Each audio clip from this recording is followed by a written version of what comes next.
निरंतर चिंतन, प्रीतिपूर्वक सादर चिंतन और भगवत कृपा पात्र उपासक यदि निष्काम चिंतन कर ले जाए तो वो महासुख मिलता है जिसका वाणी के द्वारा वर्णन नहीं हो सकता। जब भगवत सुख मिलता है तब विषय सुख आकर्षित नहीं कर सकता। जब तक हृदय को भगवत सुख नहीं मिलता, हृदय शुष्क रहता है, तभी तक कामादि का प्रभाव पड़ता है। जब हृदय भगवत स्मृति से द्रवित रहता है तब इन विकारों की सामर्थ्य नहीं कि उस भगवत भाव में द्रवित हृदय में ये अपना प्रभाव दिखा सके। उपासक अधिक से अधिक नाम जप, अधिक से अधिक मंत्र चिंतन, अधिक से अधिक प्रभु के रूप का चिंतन, लीला का चिंतन, ऐसे चिंतन करो कि आपके मानस पटल पर केवल केवल भगवत चिंतन रह जाए। समस्त विषय चिंतन, ग्राम्य वार्ता, लोक कथा, विषय चिंतन, ये सब नष्ट हो जाए, हो गए जीवन मुक्त। जो परमहंस महापुरुषों की स्थिति होती है वो स्वाभाविक आपकी स्थिति हो जाएगी। यदि भजन नहीं है, चिंतन नहीं है, तो परमार्थ की बातें केवल की जाती हैं, मन का विश्राम स्थल विषय ही होता है। और जिसका मन विषय में विश्राम मान रहा है, कहां वो भागवतिक सुख का अनुभव कर सकता है? वो अनुमान भी नहीं लगा सकता कि चिदानंद में भागवतिक सुख इस त्रिगुणातीत ब्रह्मा की रचना से विलग महासुख कैसा होता है, वो सोच भी नहीं सकता। इसलिए दृढ़ता पूर्वक आश्रय और अनन्य चिंतन। एक दिन गहवर वन में लता मंदिर में प्यारी जो विराजमान है, समस्त ब्रज युवतियां और निज अंग सेवी सहचरियां सब श्री स्वामिनी जी की रूप माधुरी का अवलोकन कर रही है। उनमें से एक सखी ने प्यारी जी की रसमयी वाणी सुनने के लिए प्यारी जी से प्रश्न किया, लाडली जू, आज लालजू मिले आपसे? पीछे चर्चा में बताया गया था कि कभी संकेतवट प्रेम सरोवर में, कभी गहवर वन में, कभी पीली पोखर में, कभी गिरिराज जी की तलहटी के कुंज निकुंजों में श्री श्याम सुंदर और लाडली जी का प्रतिदिन मिलन होने लगा। तो आज सखी श्री स्वामिनी जी से प्रश्न करती है कि आज लालजू आपको मिले? प्रेम में गोपन भाव विशेष होना ही चाहिए और प्रेमी अपने प्रीतम के प्रेम को बहुत छुपा के रखता है कि कोई जान न पावे। फिर लाडली जी तो महाप्रेम स्वरूप है। लाडली जी ने कहा, अभी तक हमने ये ही नहीं जाना कि कैसे है नंद नंदन, तो आप कह सकते हैं कि लाडली जी झूठ बोल रही। लाडली जी ने कहा कि आज तक हमने भरनेत्र देखा नहीं और कैसे हैं नंद नंदन ये हम परिचय नहीं जान पाई, और तुम कहती हो देखा है, आज तक हमने भरनेत्र देखा नहीं। आपको लगेगा कि लाडली जी झूठ बोल रहे, लेकिन सत्य मानिए, लाडली जी परम सत्य कह रहे हैं। प्रेम समुद्र श्री लालजू का अथाह सौंदर्य है, अथाह लावण्य है।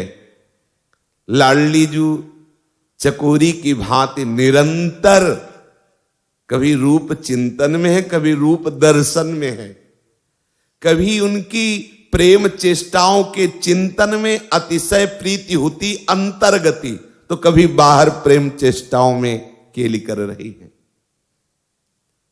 पर प्रीति का ऐसा स्वभाव है, श्री ध्रुवदास जी कह रहे हैं, दो आदिनांत विहार करें तो लाल प्रिया में भई न चिन्हारी।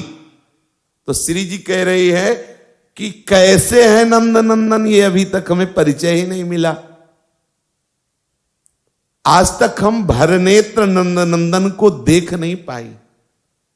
वही लालजू महाराज सखियों से प्रणति होकर कहते हैं कि आज तक मेरे नेत्र प्यासे ही हैं।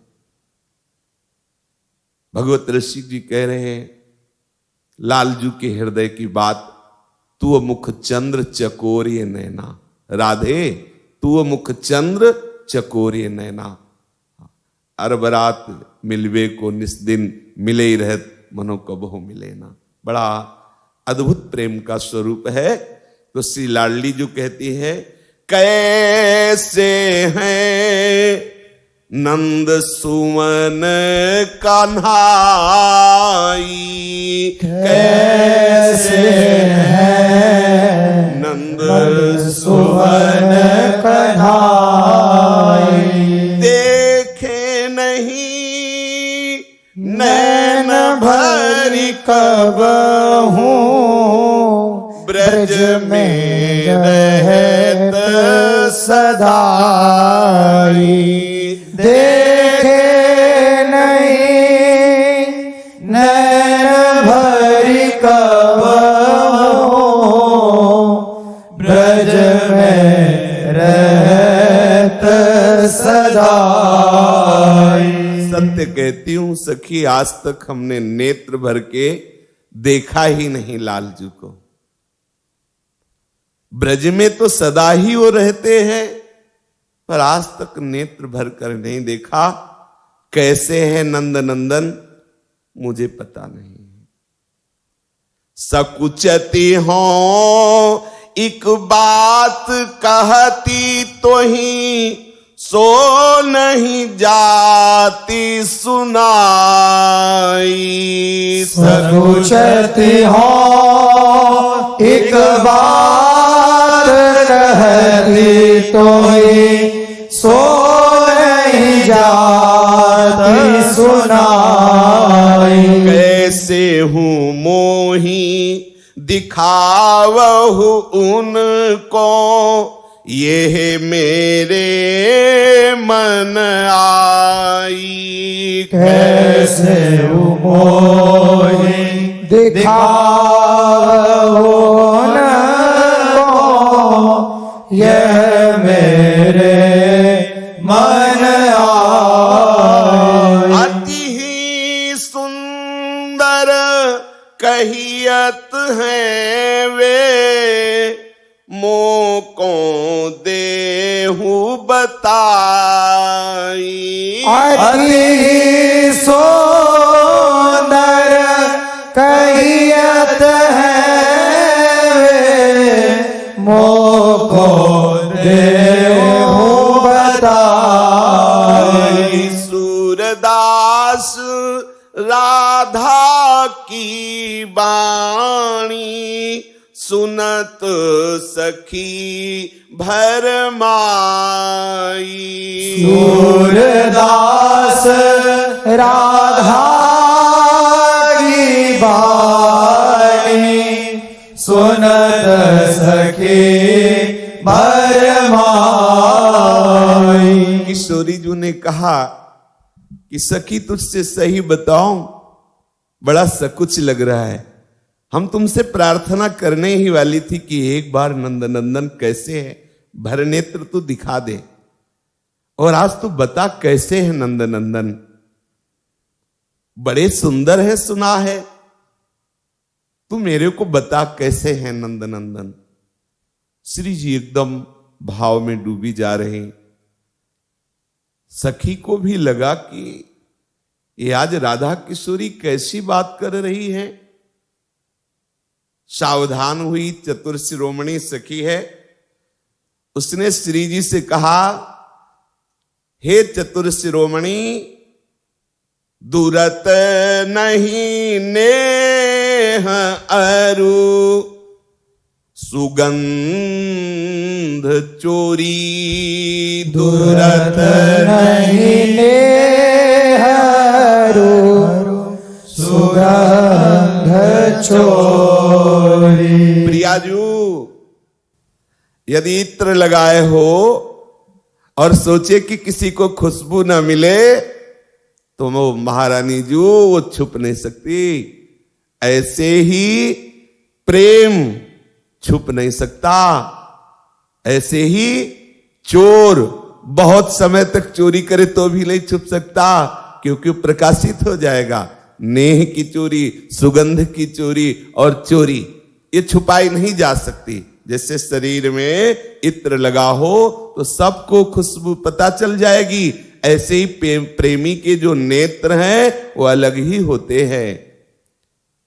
श्री हित सजनी जो कह रही हैं, तेरे नयन करत दो चारी, अति कुलकात समात नहीं, कहूं मिले हैं कुंज बिहारी।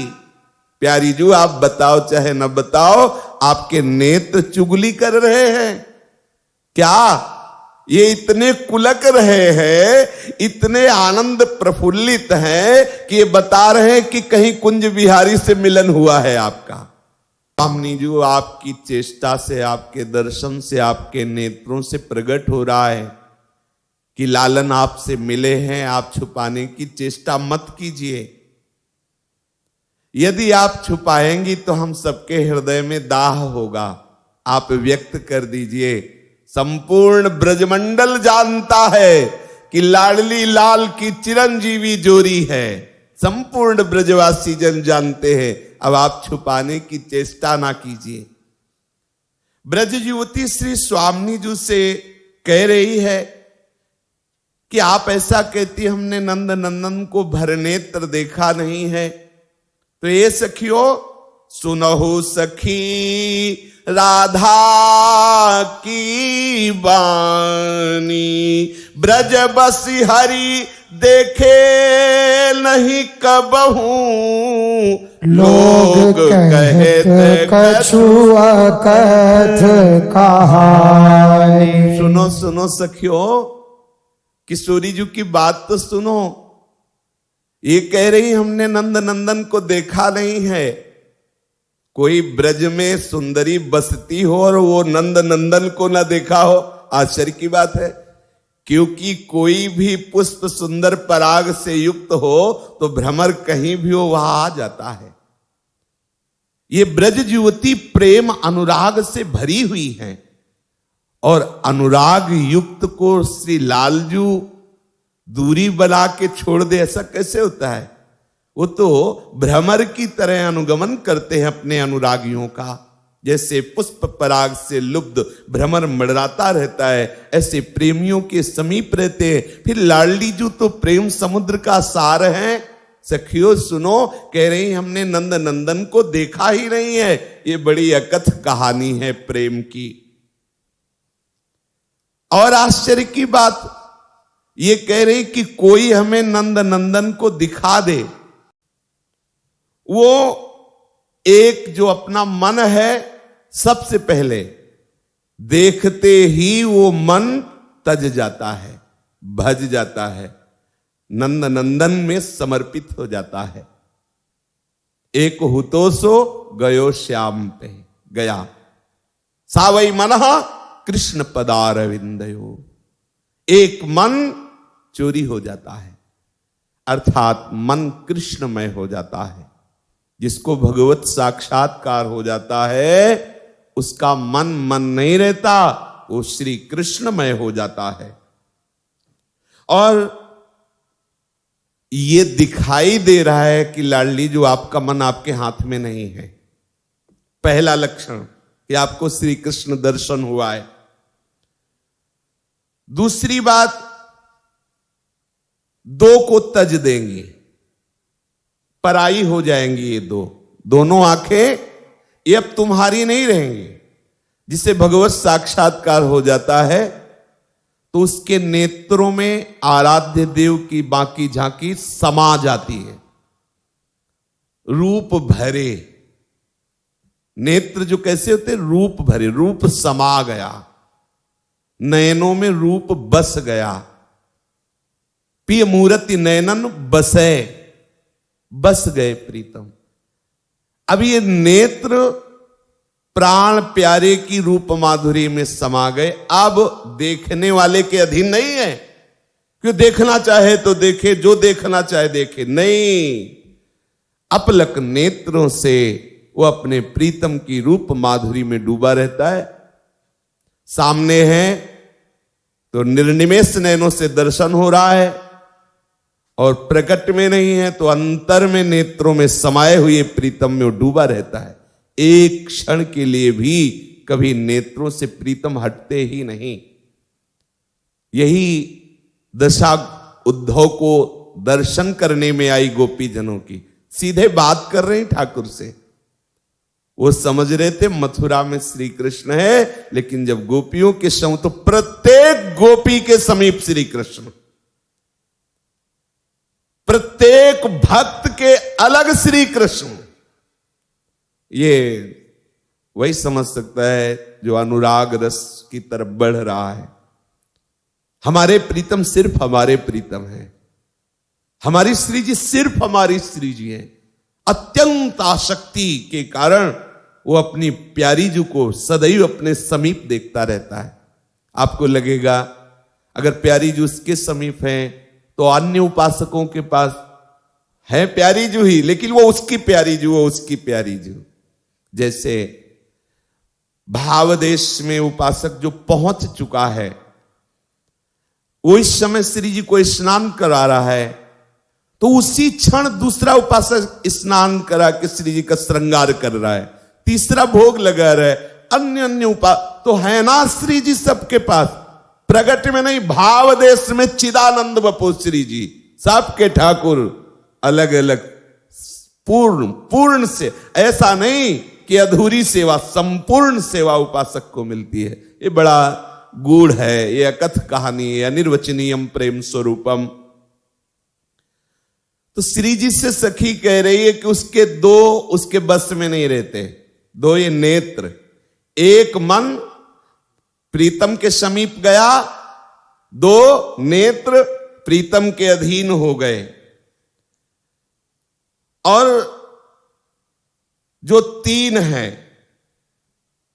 जिनके प्रभाव से सृष्टि चक्र चलता है, सतोगुण, रजोगुण, तमोगुण, ये तीनों गुण से वो मुक्त हो जाता है, त्रिगुणातीत अवस्था को प्राप्त हो जाता है, तीन का त्याग हो जाता है। जे भी भगवत साक्षात्कार होता है, एक मन प्रभु के समीप चला गया, दो नेत्र केवल प्रभु की ही रूप माधुरी जित देखूं तित श्याममयी, और वो त्रिगुणातीत अवस्था को प्राप्त हो जाता है, सतोगुण, रजोगुण, तमोगुण से ऊपर उठ जाता है। अर्थात वो देह होते हुए भी विदेह रहता है, त्रिगुणातीत इस गुणों के बंधन से मुक्त हो जाता है। ये गुणों का बंधन तभी तक है जब निरंतर नाम नहीं चल रहा। जी नामन मंगल लोक तिहु सुहरिपद भजो न विलंब करे। यदि आप निरंतर नाम जप करोगे तो ये रूप आ ही जाएगा, आ ही जाएगा, पक्का आ जाएगा।